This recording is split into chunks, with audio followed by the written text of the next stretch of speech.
Hello my friends, welcome back to another video. Hope you guys are all having a fantastic day. Today's upload is going to be me trying to answer the question, who will see the most amount of snow days this winter, 2018-2019? If you are a really old subscriber and a great member of this YouTube channel, then you remember that about 2 years ago, I think when I had back maybe 17, 18 subscribers, I released a video about who will see the most snow days. That was for 2016, 2017, and that actually did fairly well. So I wanted to do this video again this year, I didn't do it last year, but I want to see it this year. So, if you want to skip to the actual forecast and ignore the weather information, which in my opinion is fairly interesting, but if you want to do that, you could skip to about 9-10 minutes just using that little scroll bar on YouTube and click around and you could find it. However, before you click away, before anyone clicks away, consider subscribing to this channel, consider liking this video. If you're a new viewer, this is your first video ever, check out my channel and then you can consider. If you are a older returning viewer but not a member yet, then do so. This button is here for a reason, just a friendly reminder. So thank you for that.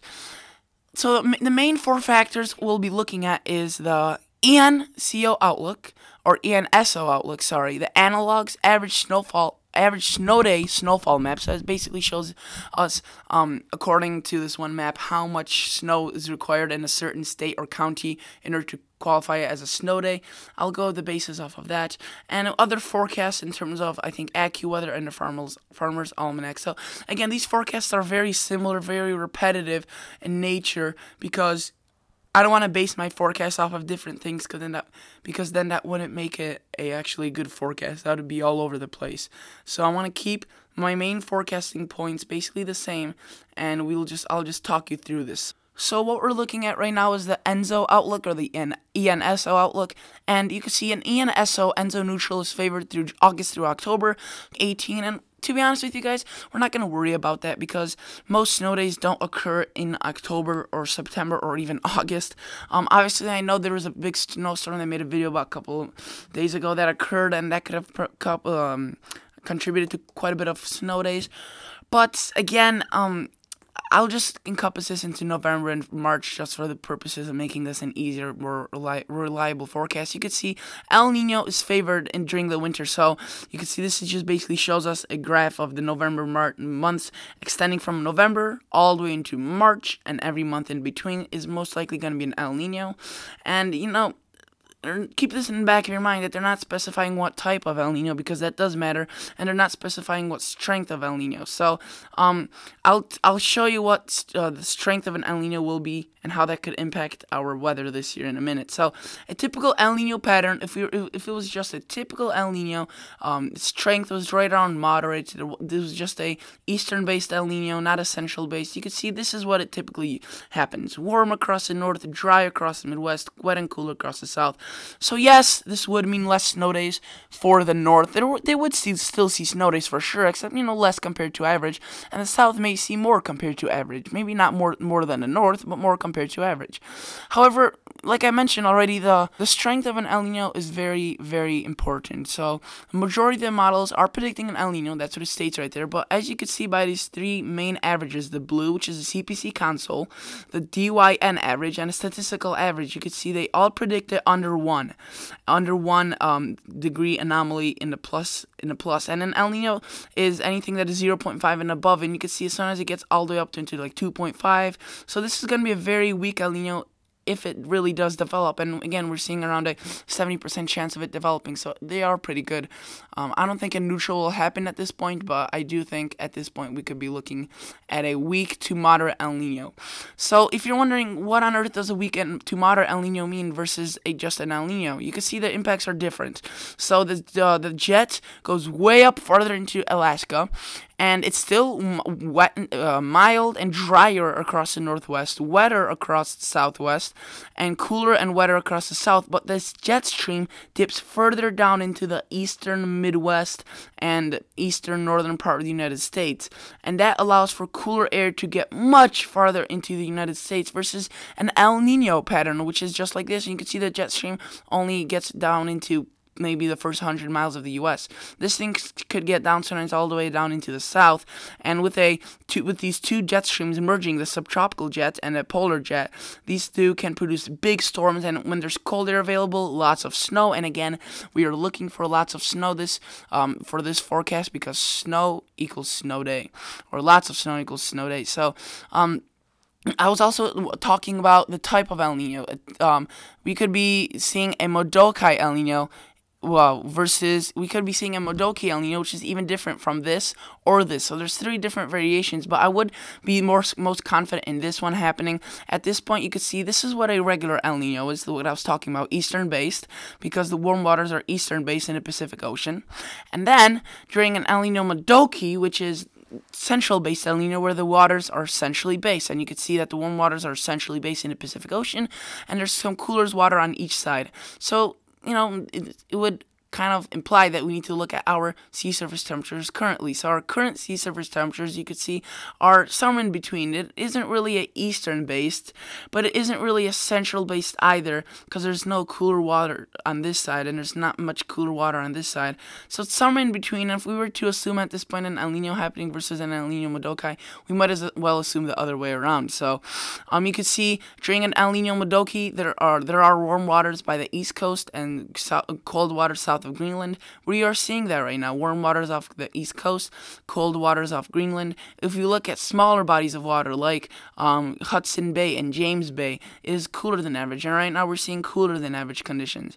If we look around Alaska, it is typically warmer. Right now it is warmer around Alaska. So very interesting things that we could be looking at, which could be indicating a Modoki.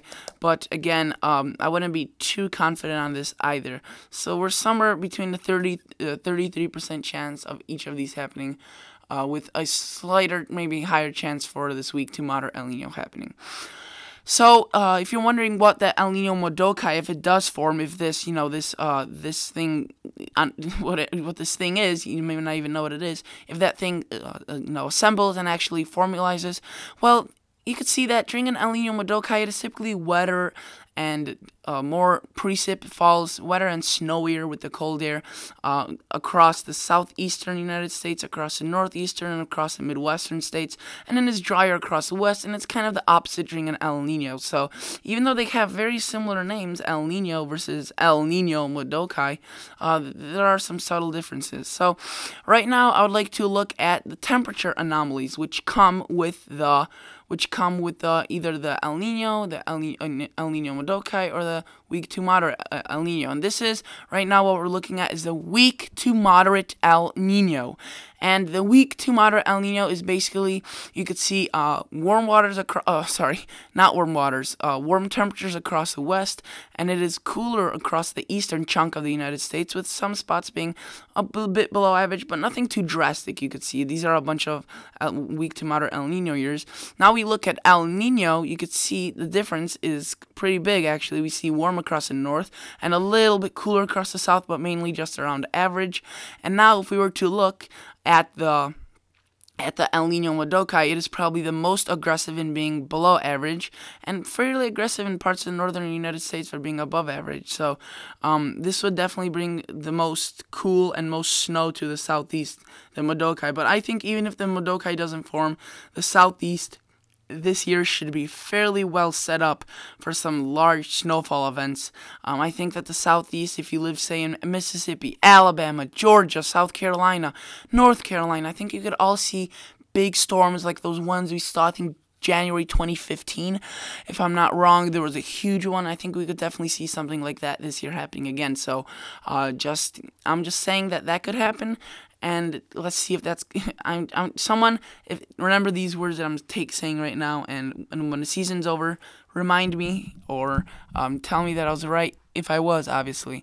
So the next thing I'd like to look at is the other forecast. This is actually the, I'll show you the other forecast in just a minute, but this is how much snow does it take to cancel schools, and you can see that typically the more farther south you go, the less snow it takes, and the reason for that is because they're less equipped, and usually the amount of snow that falls here is less frequent than up here in the north. So just find your location. I know the southeast is probably a little bit skewed. I did not make this graph, by the way.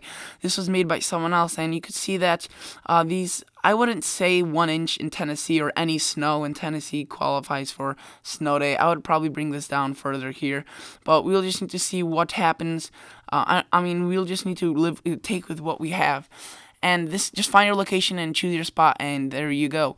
So now let's look at some other forecasts. You could see this is AccuWeather, cooler and dry, or cooler across the east basically, and wetter, and then drier and warmer across the west, similar to what the Farmer's Almanac is saying. This is the new, I think it's a new Farmer. No, it's just a Farmer's Almanac. I couldn't find the old Farmer's Almanac, so I apologize for that. But you can see biting cold and snow, chilly, wintry mix, cold and white. You can see they actually have wintry mix in both the same area, so very interesting, very cool. And I do agree with this part that wintry mix will be stretching down into parts of Alabama and Georgia and Mississippi. So again, very similar. And now I'd like to show you my final outlook. So this is what it looks like, my final outlook. I just decided to use the color blue, and I won't be really explaining each section because I wanted to keep this a quick video. But you could see that the darker the color is, the more likely to be above average in terms of amount of snow days. And I included the Northeast because I think that weak to moderate El Nino will form and it will produce quite a bit of snowstorms. And I think some of the characteristics of an El Nino will be producing fairly cool temperatures across the Southeast, which will be leading to fairly below average conditions with above average precip, which again will lead to more snow.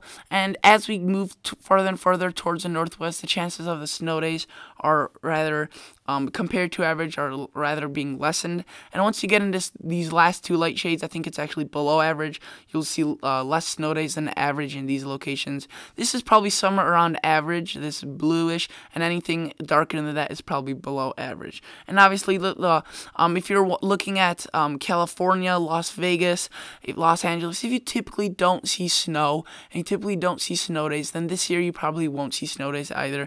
Except here in the mountainous northwest, there are so many mountains, so many valleys.